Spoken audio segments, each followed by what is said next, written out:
Ya, shalom Bapak Ibu.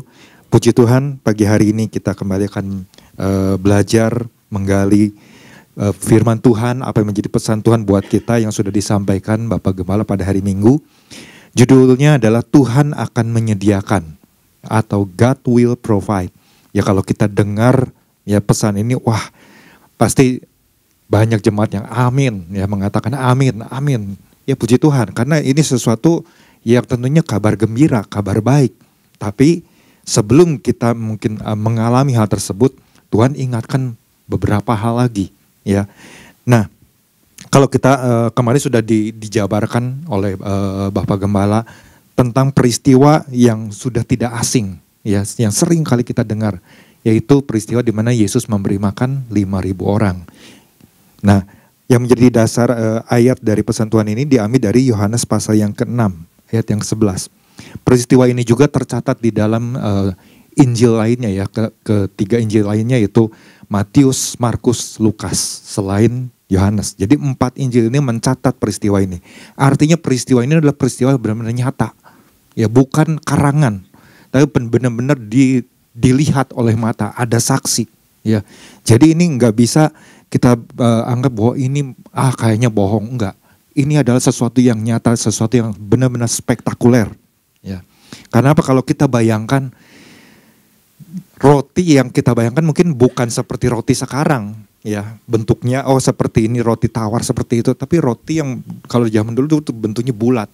Kalau bulat, kalau kita lihat ini kan kira-kira besarnya seperti apa sih yang dibawa oleh seorang anak, yang mana anak ini memberikan roti itu ya kepada salah satu murid.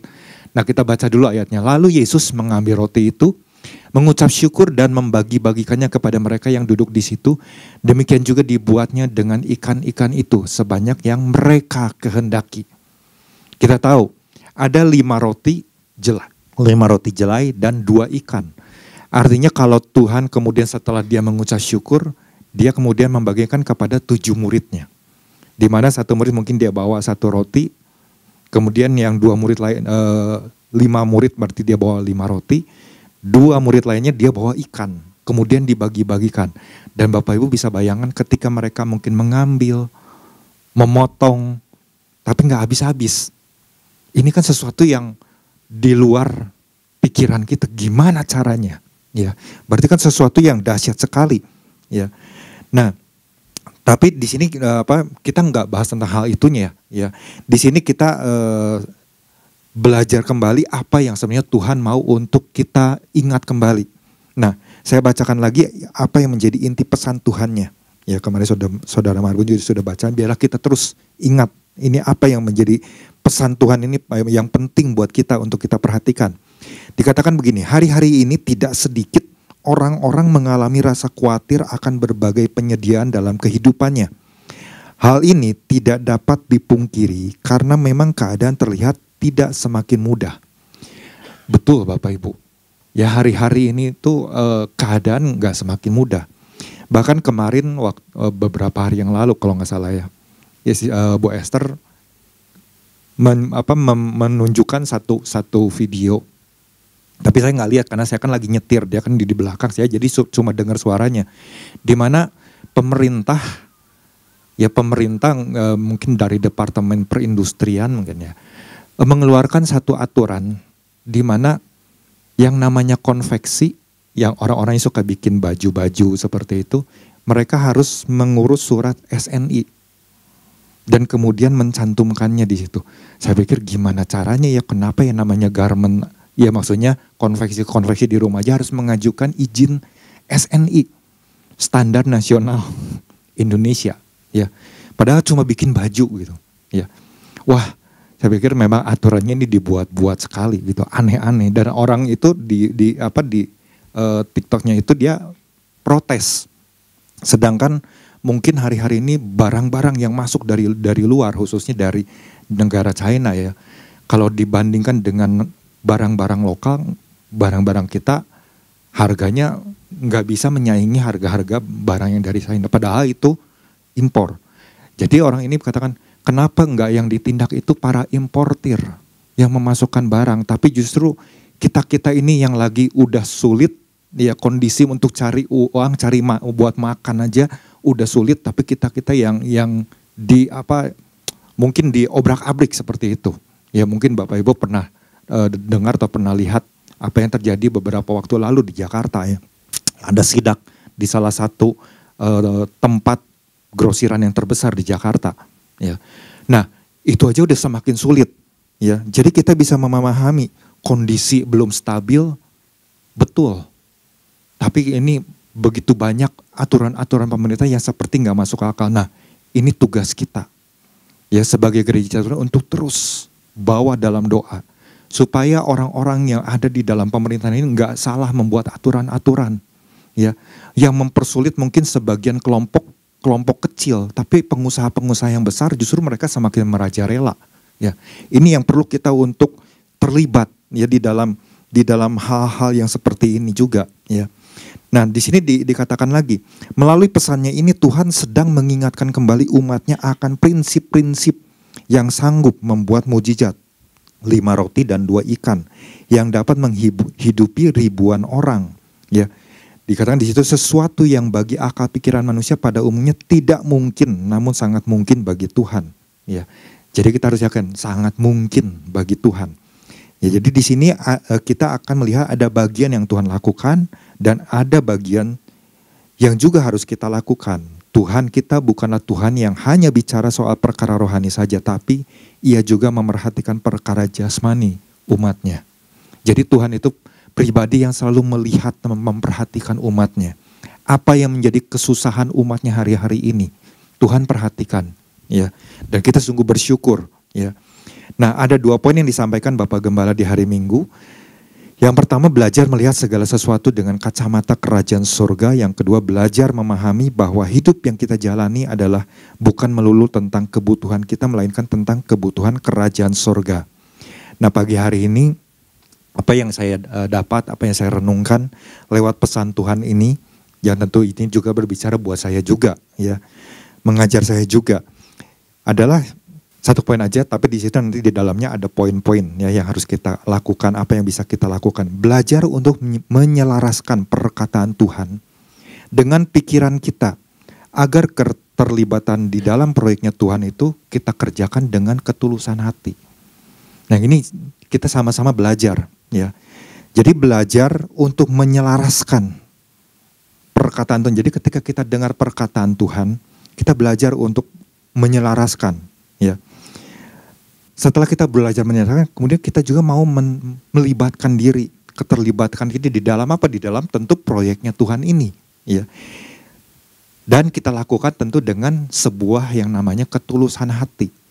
Kita baca dulu ayatnya di dalam Yohanes pasal yang ke-6, ayat yang ke-5 dan ke-6. Ketika Yesus memandang sekelilingnya dan melihat bahwa orang banyak berbondong-bondong datang kepadanya, berkatalah ia kepada Filipus, "Di manakah kita akan membeli roti supaya mereka ini dapat makan?" Hal ini dikatakannya untuk mencobai dia, maksudnya mencobai Filipus, ya, menguji Filipus. Sebab ia sendiri tahu apa yang hendak dilakukannya. Nah, kalau Bapak Ibu baca mungkin di Injil lainnya, di situ bagaimana dalam satu waktu dari setelah Yesus tiba, kemudian dan mungkin dari siang sampai ke sore menjelang malam, murid-murid ini mulai pikirannya itu mulai terpengaruh ya. Waduh, ini udah mau menjelang malam, gimana ya caranya? Ini mungkin mereka ada dari murid-murid yang merasa punya belas kasihan. Mereka masih belum makan loh dari siang. Gimana ya? Udahlah, lebih baik kita bilang sama guru supaya bubarin aja. Ya, lebih baik bubarin supaya mereka bisa cari makan atau mungkin cari penginapan dan sebagainya lah di sekitar sini. Mungkin ada hal seperti itu terpikirkan, ya. Kita nggak tahu apa yang ada dalam pikiran murid-murid, tapi mungkin yang secara simpelnya terlintasnya mungkin seperti itu, ya. Nah, tapi ketika murid-murid beberapa murid datang kepada Yesus untuk menyampaikan apa yang mungkin ada dalam pikiran mereka. Tapi apa yang Yesus katakan? Kalau Bapak Ibu lihat di dalam Matius pasal yang ke-14 ya, ini juga menjadi satu perbandingan. Atau di dalam Markus 6 di situ juga ada. Ayat yang ke-16-nya di dalam Matius 14. Di situ dikatakan, tetapi Yesus berkata kepada mereka, tidak perlu mereka pergi. Jadi waktu murid-murid berpikir, udah lebih baik kita minta sama guru udah biar aja mereka pergi. Tapi apa jawaban Yesus? Yesus katakan, tidak perlu mereka pergi. Kamu harus memberi mereka makan. Wah, ini menjadi persoalan baru lagi nih. Maksud mereka baik biar dibubarkan, tapi Yesus bilang, tidak perlu mereka pergi. Kamu harus memberi mereka makan. Di dalam Markus 6 juga di situ ada. Ya, tetapi jawabnya, maksudnya jawab Yesus, kamu harus memberi mereka makan. Ini kan menjadi sebuah pertanyaan. Wah, gimana ya caranya? Nah, kita kemarin sudah belajar beberapa hal yang sudah disampaikan oleh Pak Ishak.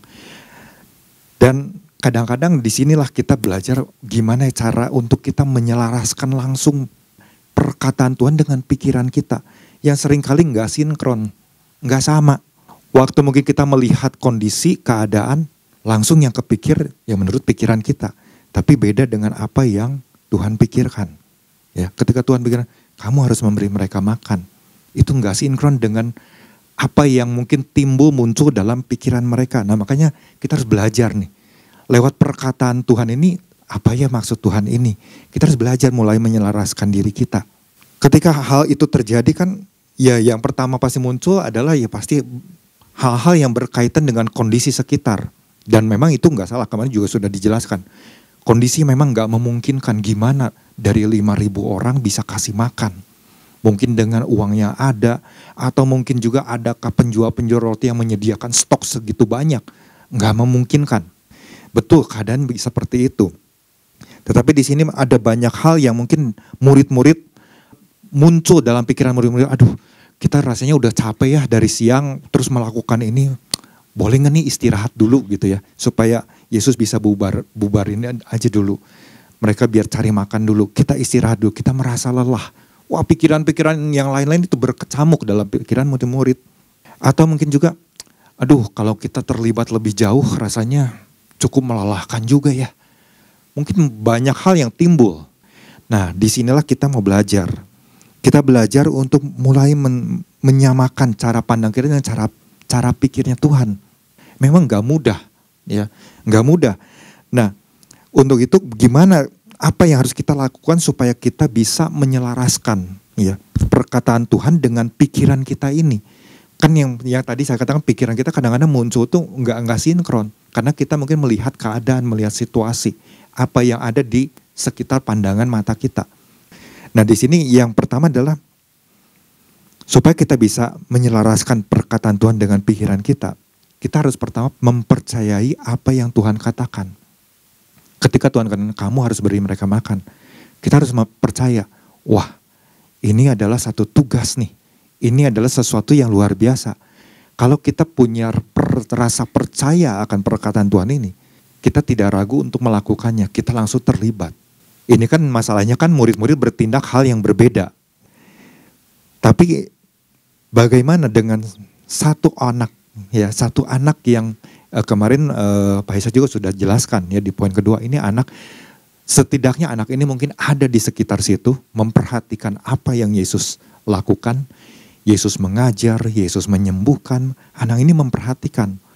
Mungkin dia berdiri, saya nggak tahu anak ini berdiri apakah dia berdiri dekat dengan Tuhan, dengan Yesus, ataukah dia berdiri agak jauh tapi tetap bisa melihat pribadi Yesus. Karena kalau Bapak Ibu lihat, Yesus itu naik ke atas gunung dan duduk di situ dengan murid-muridnya. Artinya kan orang-orang bisa melihat, oh Yesus ada di atas. Kemudian mungkin ada orang-orang yang datang. Mungkin berkerumun. Tapi namanya anak-anak kan kadang-kadang suka penasaran deh. Anak-anak tuh kadang-kadang pengen tahu lebih dekat lagi. Ya maju aja, nggak peduli. Nah waktu dia perhatikan, dia belajar sesuatu. Ini anak ini luar biasa sebenarnya. Iman dia jadi bangkit melihat hal-hal yang Yesus lakukan. Anak ini jadi percaya. Wah ini pribadi ini kok begitu dikerumuni banyak orang. Menarik perhatian dia. Berbeda dengan mungkin anak-anak yang lain. Yang mungkin ada yang cuek-cuek aja. Ada yang mungkin asik main dengan teman-temannya. Nah, sampai ketika Yesus mengungkapkan bagaimana ada masalah yang terjadi, anak ini setidak-tidaknya dia mulai berpikir. Pikirannya udah berbeda dengan anak-anak lainnya nih. Sehingga waktu ada murid-murid yang datang cari, mungkin bertanya, adakah yang bawa bekal, adakah yang bawa bekal, mungkin dan bertanya. Anak ini langsung aja dia berpikir, wah saya punya bekal yang belum saya makan. Langsung aja dikasihkan seperti itu. Artinya anak ini dia punya satu pikiran, dia percaya. Karena melihat atau mungkin memperhatikan apa yang sedang Yesus kerjakan. Dia memperhatikan dengan baik. Bisa saja seperti itu. Karena kan bisa kita bayangkan, dari 5.000 orang belum termasuk perempuan dan anak-anak. Jadi kalau kita bisa mungkin hitung-hitungan, kira-kira anak-anaknya ada berapa ya? Anggaplah misalnya anak-anaknya ada 500. Dari 500 anak-anak, cuma satu yang punya satu respon yang berani. Punya satu sikap cara pikir yang berbeda. Dia langsung kasih. Yang namanya 5 roti dan 2 ikan itu. Ini kan sesuatu yang kalau dihitung dengan persentase kecil sekali. Kemana yang lainnya? Wah, ini kan yang kita sama-sama belajar. Ya, beda mungkin dengan keadaan kita hari-hari ini. Ketika kita mungkin diumumkan tentang sesuatu, apakah mungkin iman kita itu enggak seperti ketika kita dengar mungkin misalnya proyek yang kemarin dijalankan, proyek penterjemahan, apakah kita berpikir, itu kan bukan urusan saya, itu kan tugasnya mungkin yang lain, ataukah hal lain, wah saya langsung percaya nih, lewat penterjemahan Alkitab saya percaya ada orang-orang yang akan dijamah. Ketika kita meyakini hal tersebut, kita segera bertindak seharusnya. Nah, saya ada satu kesaksian ketika pertama kali tentang terjemahan Alkitab ini, waktu itu ada kedatangan dari Lembaga Alkitab Indonesia ini ya. Pada waktu itu saya juga dalam kondisi yang sulit. Nggak ada kerjaan, nggak ada pemasukan. Kemudian, punya uang cuma segini-segininya. Ya udah, saya tabur. Dan apa yang terjadi? Nggak berapa lama dari itu, turun satu kerjaan yang saya pun nggak memprediksi. Memang ini customer lama yang sudah berlangganan setiap tahunnya, selalu dia kasih orderan. Cuma yang saya nggak prediksi adalah jumlahnya gitu, ya jumlahnya. Karena dia bilang, saya butuh sekian, misalnya 600 setel. Dia bikin seragam, saya butuh 600 setel. Tapi begitu turun, hasilnya tuh 2 kali lipat, bahkan lebih. Hampir 3 kali lipat yang gak pernah saya bayangkan. Jadi saya berpikir, Tuhan, apa karena saya nabur untuk Lembaga Alkitab Indonesia, tiba-tiba turun order ini, padahal udah cukup lama gitu. Saya cuma bertanya seperti itu, ya gak kepikiran hal-hal lain gitu ya. Tapi saya bersyukur kalau ketika hal itu dilakukan, artinya ada sesuatu yang Tuhan mau lakukan. Tuhan gak pernah berhutang kepada anak-anaknya, ya. Jadi kita harus lakukan dengan satu rasa percaya akan perkataan Tuhan ini. Jadi kalau Tuhan perintahkan sesuatu, ya kita harus percaya aja, lakukan aja, ya. Jangan berpikir yang lain-lain, wah ini itu nanti begini nanti begitu dan lain sebagainya. Lakukan aja. Nah yang kedua, gimana supaya kita bisa menyelaraskan cara pandang, cara pikir kita juga. Yang kedua, lakukan dengan motivasi yang murni. Ya artinya dengan ketulusan hati. Jangan ada motivasi lain, hitung-hitungan. Ini anak ini kan waktu dia kasih, Om nanti gantiin ya dengan misalnya dengan mainan yang aku butuhkan. Atau mungkin kalau Om boleh ini aku kasih tapi Om bayar ya. Enggak ada hal seperti itu. Anak ini dia rela aja berikan. Ini yang saya punya, ya udah kasih aja. Siapa tuh bisa terjadi sesuatu. Dan dia selain dia punya satu kerelaan, dia juga seperti satu keyakinan. Karena dia melihat ada orang-orang yang disembuhkan, pengajaran Yesus yang begitu menguatkan dia, membangkitkan iman dia. Ya, anak ini loh, anak kecil ini, itu begitu dahsyat dan luar biasa. Sehingga dia mau melakukan itu tanpa ada embel-embel di belakangnya. Dia kasih aja. Nah kita juga belajar, ya beberapa minggu lalu kita diingatkan supaya jangan ada motivasi-motivasi yang lain. Tapi kita lakukan dengan sebuah ketulusan. Ketika saya merenungkan dua sikap ini, saya ingat dengan satu pribadi yang mana dia mengatakan bahwa di atas gunung ini Tuhan akan menyediakan. Pribadi siapa ini kira-kira? Di atas gunung ini Tuhan akan menyediakan. Abraham. Ketika Abraham mendapatkan satu firman, Tuhan datang kepadanya. Abraham, bawa anak yang engkau kasih Ishak untuk dikorbankan di salah satu gunung yang akan aku katakan di wilayah daerah Tanah Moria. Dan memang di situ dikenal dengan Gunung Moria. Itu kan buat Abraham ketika dengar itu, dia harus punya satu rasa percaya dengan perkataan Tuhan itu. Anak ini dikorbankan, ini kan anak yang aku nantikan, anak yang dijanjikan oleh Tuhan, tapi harus dikorbankan. Ya udah, Abraham lakukan aja. Ini bukan sesuatu yang mudah untuk dilakukan kalau mungkin buat kita hari-hari ini. Dan juga waktu Abraham melakukan itu, apakah dia nuntut sesuatu? Tuhan, kalau engkau aku korbankan anak ini, Ishak ini, anak yang engkau janjikan, balasannya apa? Apakah Abraham bertanya seperti itu sama Tuhan? Enggak. Abraham rela aja, dia lakukan. Dia persiapkan segala sesuatunya, dia bawa, ya dia berjalan bersama dengan Ishak. Lalu apa yang kemudian percakapan yang muncul antara anak dengan ayah ini? Kalau Bapak Ibu lihat ya di dalam Kejadian pasal yang ke-22, ayat yang ke-7 dan yang ke-8. Lalu berkatalah Ishak kepada Abraham ayahnya, "Bapa," sahut Abraham, "Ya anakku," bertanyalah ia, "di sini sudah ada api dan kayu. Tetapi di manakah anak domba untuk korban bakaran itu?" Sahut Abraham, "Allah yang akan menyediakan anak domba untuk korban bakaran baginya, anakku."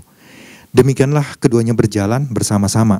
Nah, ini begitu menarik ya kalau Bapak Ibu lihat di Amplified Bible, di situ kan dikatakan, "My son, God will provide for himself a lamb for the burnt offering, so the two walk on together." Ini kan sangat-sangat luar biasa. Apa yang Abraham yakini, apa yang Abraham percayai, Tuhan yang akan menyediakan.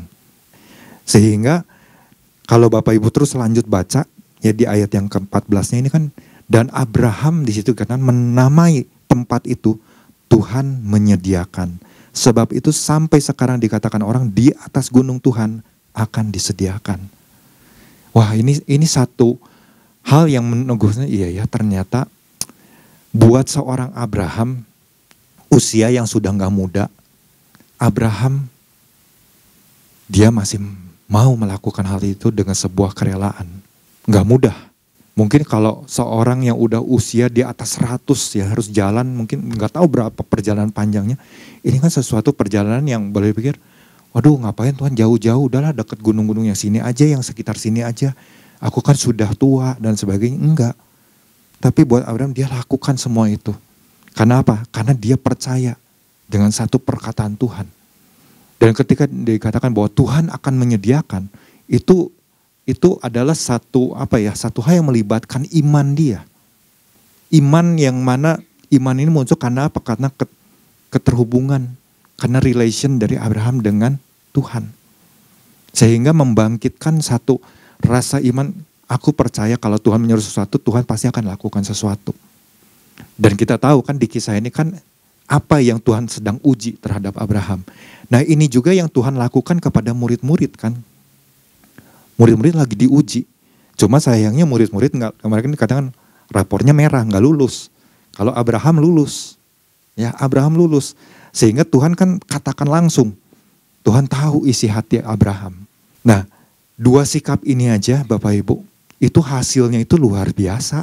Hasilnya sangat-sangat dahsyat.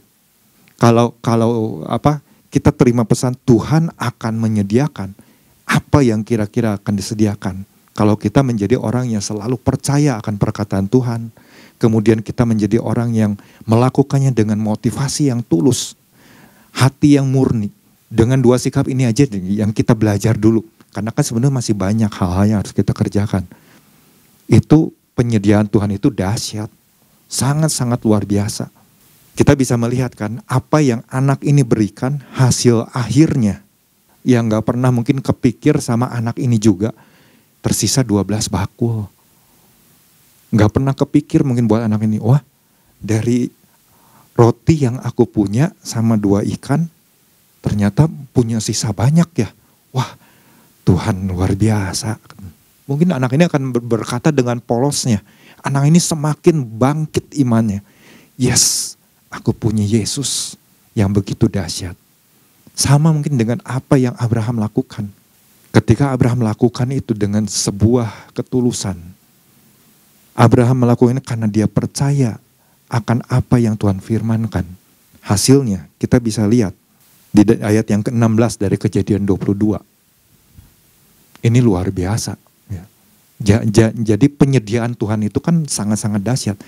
Katanya, di sini huruf besar artinya kata Tuhan. Aku bersumpah demi diriku sendiri. Demikianlah firman Tuhan, karena engkau telah berbuat demikian dan engkau tidak segan-segan untuk menyerahkan anakmu yang tunggal kepadaku. Maka aku akan memberkati engkau berlimpah-limpah dan membuat keturunanmu sangat banyak seperti bintang di langit dan seperti pasir di tepi laut. Dan keturunanmu itu akan menduduki kota-kota musuhnya. 18. Oleh keturunanmu lah semua bangsa di bumi akan mendapat berkat karena engkau mendengarkan firmanku. Ini juga yang mungkin pada waktu terjadinya ya di kota Betsaida ini. Mungkin buat si anak ini, wah Tuhan memberkati begitu berlimpah-limpah. Ada pelipat gandaan, ada kelimpahan, ada mujizat. Sehingga apa yang diterima itu bukan untuk diri kita. Kalau Abraham aja di sini karena oleh keturunanmu lah semua bangsa di bumi akan mendapat berkat. Karena engkau mendengarkan firmanku. Nah dari sikap Abraham ini, kita belajar satu sikap lainnya. Yang satu C-nya ini adalah apa yang harus kita lakukan. Yang kita lakukan hal lainnya.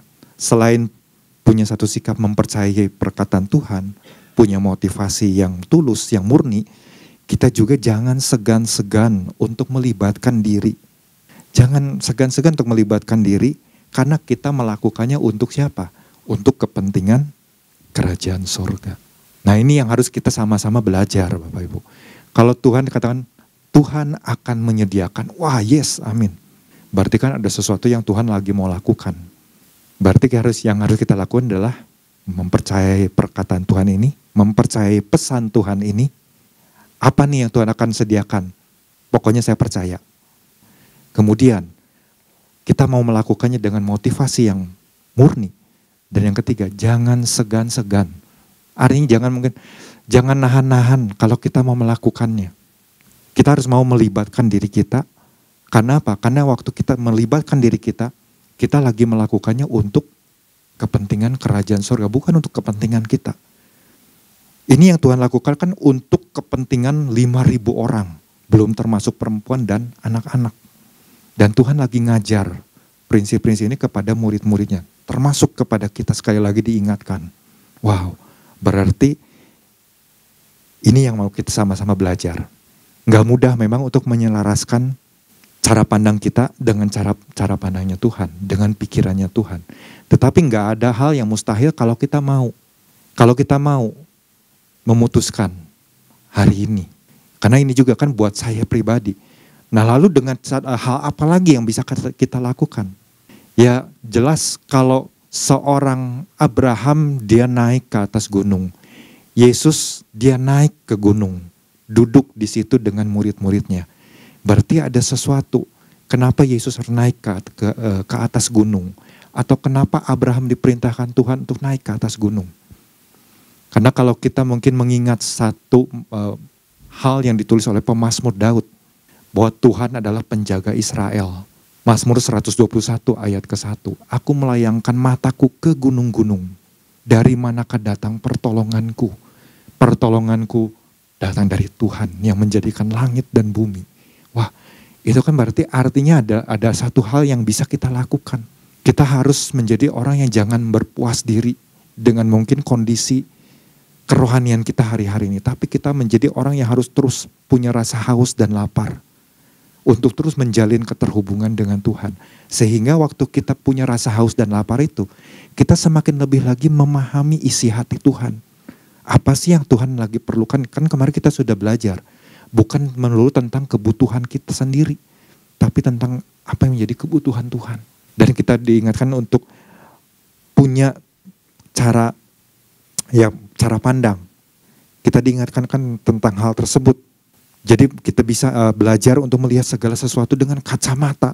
Ya berarti kan ada cara pandang kerajaan sorga. Nah ini yang bisa sama-sama kita lakukan. Sebenarnya hal yang mungkin sudah rutin atau sering kali diingatkan, tapi mungkin kita nggak melakukannya.